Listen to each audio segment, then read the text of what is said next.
I'll be honest, since I lost the weight, I feel like intercourse is it's just that much better. Hey y'all, welcome to my YouTube channel. So today we're going to be doing a question and answer. It's pretty much about VSG, wellness, fitness. So yeah, if you're into that, stick around and don't forget to like, comment, and subscribe. Alright, let's start.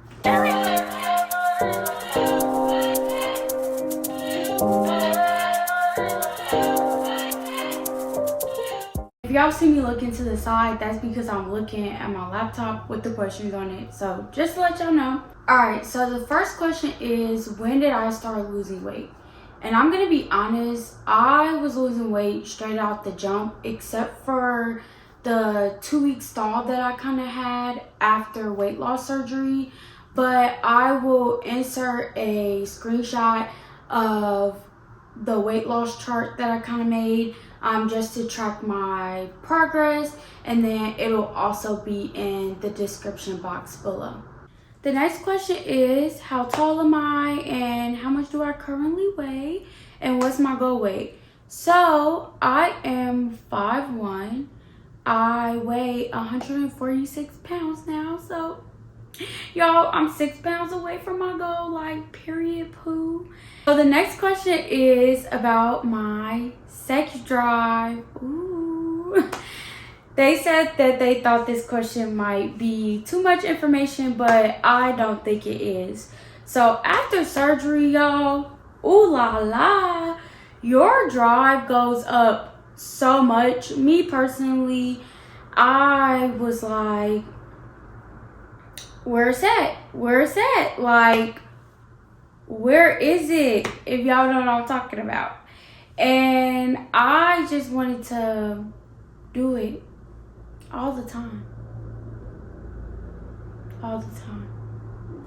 However, you gotta be real careful because after surgery, you are very fertile. So, you know, do with that information what you choose to. I got on birth control after I had surgery, which I think was a really good plan for me, but do what works for you, and just keep that in mind. But as far as my libido, honey, oh yeah, it ain't never been better. And I'll be honest, since I lost the weight, I feel like intercourse is it's just that much better.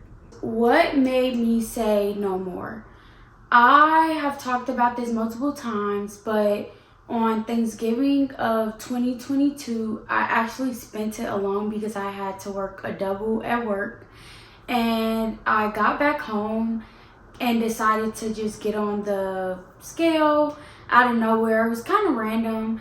And I got on the scale and it said 300 pounds. And I was like, yeah, I have to change my life. That was like the day that I realized I had to change my life. I believe, like, looking in the mirror, I didn't see how much weight I had gained over time. But now that I look back at pictures, I can totally see it. And it's just so weird that I never noticed.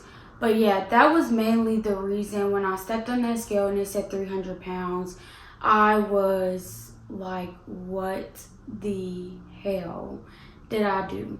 Do I have cheat days? If so, how often? I try not to have cheat days. I like to think of them more like cheat meals. But yeah, I would say I probably have cheat meals or cheat days probably once a week. However, everybody's cheat meals looks different for them. So that depends on what your idea of a cheat meal is. Sometimes for me, it's just having a bowl of ice cream or going to go get ice cream out or getting Chinese food. I love Chinese food so much. So sometimes I'll eat Chinese food and things like that. But also you have to remember, everything's about a balance. And you can really only eat so much when you have VSG anyways. So, you know, take from that what you can. But yeah, I do have cheat meals more than cheat days. Yeah, I very much enjoy my Chinese food. So maybe I would say probably once a week, I might have a cheat meal or a cheat day. do I experience body dysmorphia? And the quick answer is yes. But I'm going to be honest, sometimes I look in the mirror and I truly see the worst parts of myself, if that makes sense. And it can be very sad and a little overwhelming. But that's why I always tell people, if you're on a weight loss journey, whether you are doing it naturally or with VSG, make sure you take pictures, because sometimes just looking in the mirror doesn't do it. But when you put your original by the person you are now, it's hard to not see the difference. Like, I can see the difference when I look at photos. It's just a reminder to take pictures, and if you're experiencing body dysmorphia, just look at those photos. Also too, I kept some of my old clothes in the beginning of my journey just so that I could try it on and see the difference. So doing those little things can help you fight against the body dysmorphia. I'm not gonna sit here and say that I have it's completely gone, or I don't have any more. Like, I don't see the old me in the mirror sometimes, but it has definitely made it better when I have these photos and I try on old clothes, or I go try on new clothes, and I went from wearing a size 18 to a size 6 now. It's like so crazy. So yeah, just take pictures and try on clothes, and I think that'll help a lot. Do you ever have trouble with comparing your journey to others? And the answer to that is yes. At the beginning I did, now I don't, because I think I've done pretty well for myself, pat on the back. In the beginning, I compared myself a lot to other people. I remember there's this specific girl on TikTok that used to do like what I eat in a day, and she'd be like 6 months post-op and she was looking like so good, and I'm like, why? I hope I look that good at 6 months post-op. But then I realized everybody's journey is different. We all look different. We carry weight differently. Genetically, we're different, right? So we're all going to lose weight differently. And the moment I stopped comparing my journey to other people's journey, it was like the weight just came off, like completely came off. I don't even compare how much I eat to others. In the beginning, I was like, oh my God, they can eat that much, I can't eat that much. That's none of my business. My place is to worry about my journey and take what resonates with me, and never to copy anyone's journey, because your journey won't look like anyone else's. But what can I take from this person and that person and make it my own? How can I be inspired by these people instead of comparing myself to these people? I think it's the question that we all need to ask ourselves. So even when you're watching my journey, or you see what I've been through or what I've done, my advice is don't compare your journey to my journey. Just take what you can from me and what you feel like you need to hear from me, and go from it, go about it that way. Do you fear gaining the weight back? And I am going to be completely honest with y'all. Yes, that is literally one of my biggest fears. I have to be careful of not letting that fear control my life. I am only 25. I still want to have fun. I still want to be young and turn. So I just have to be careful about not allowing that fear to pretty much take control of my life. However, the whole point of me getting VSG was to create a healthier lifestyle. So that is the most important thing to me, a healthier lifestyle, rather than, just weight and how I look. And so far I am doing very well at creating this healthier lifestyle, and I'm proud of myself. And I think by creating this healthier lifestyle, I don't believe I'll put back on the weight. So I get this question all the time. How long did I wait until I started working out after surgery? Me personally, I started working out 3 months post-op. I know for some people that's not doable. For other people that might be doable. So once again, make sure that you're doing what's best for you. But however, I started weightlifting at 3 months post-op. And I'll be completely honest, I think it was the best decision ever, because my thought process is, if you work out, you 9 times out of 10 will eat healthier. If you're eating healthier, you're gonna want to work out.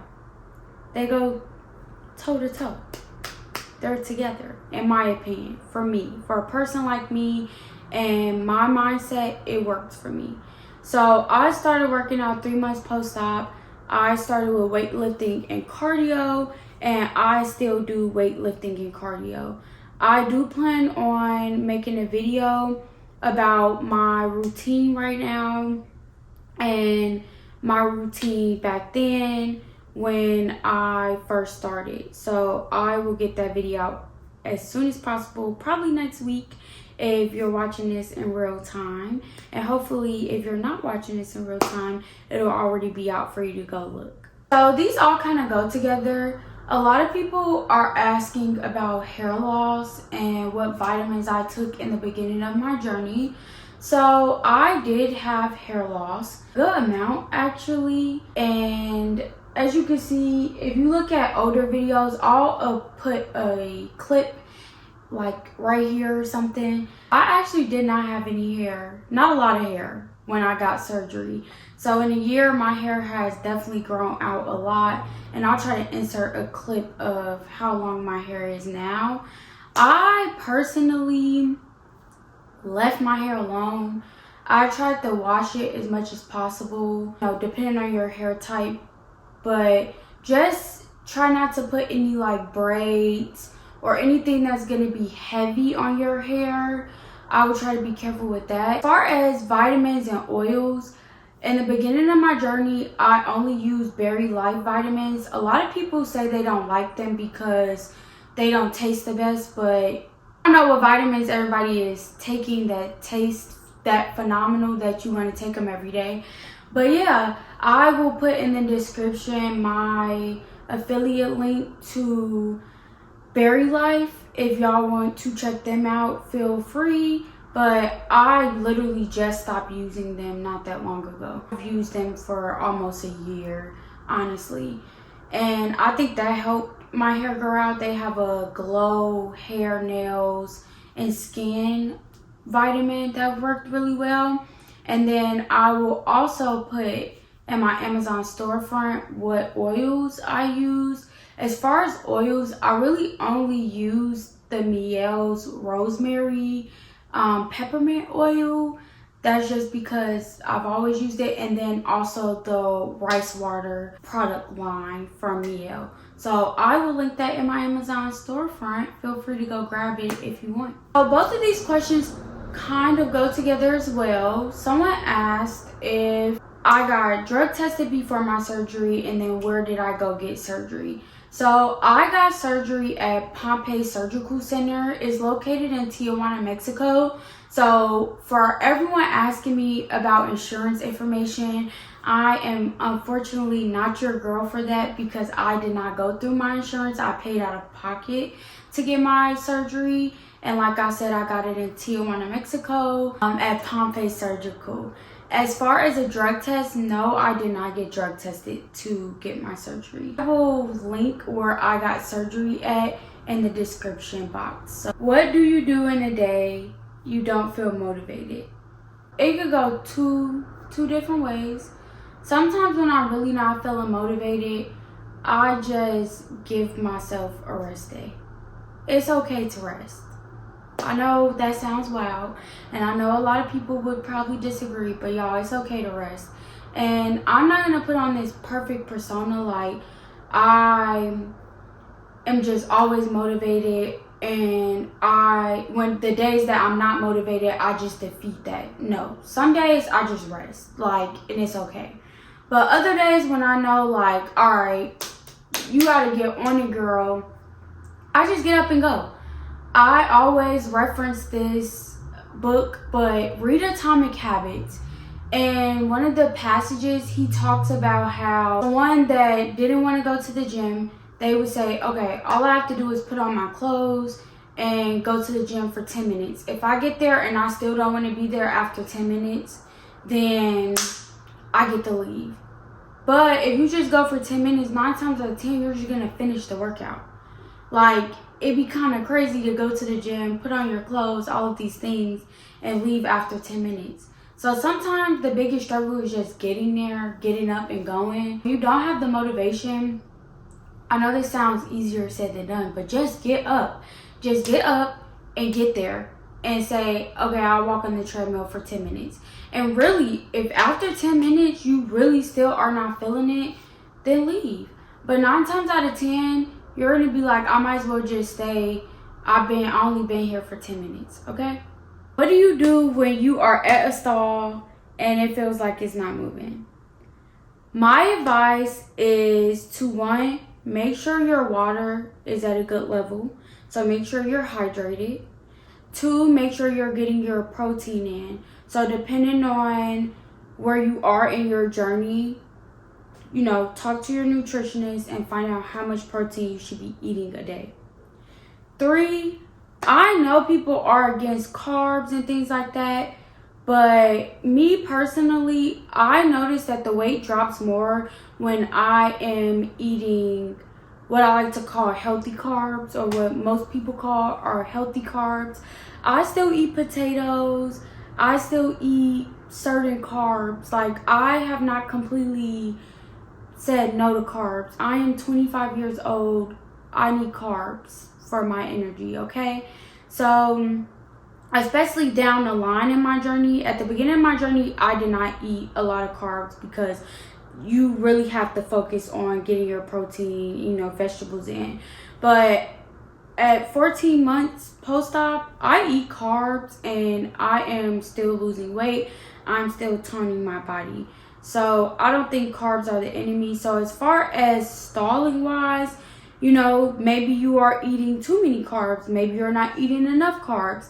That's just something that you really have to figure out. When it comes to stalls, sometimes as well, your body is healing. Especially in the beginning, your body might just be healing. So give your body time to heal. Be patient with your body. Okay? Be patient with your body. But check on your nutrients. Make sure you're getting your nutrients and your vitamins and things like that.